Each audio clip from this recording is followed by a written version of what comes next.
కార్యసిద్ధికై తెగించు పోరులో గ్రహాలు శుభమని అనుగ్రహించవా.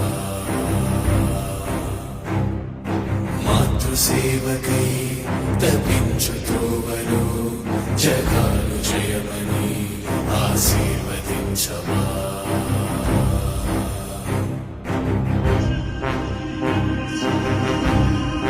ధర్మం జయ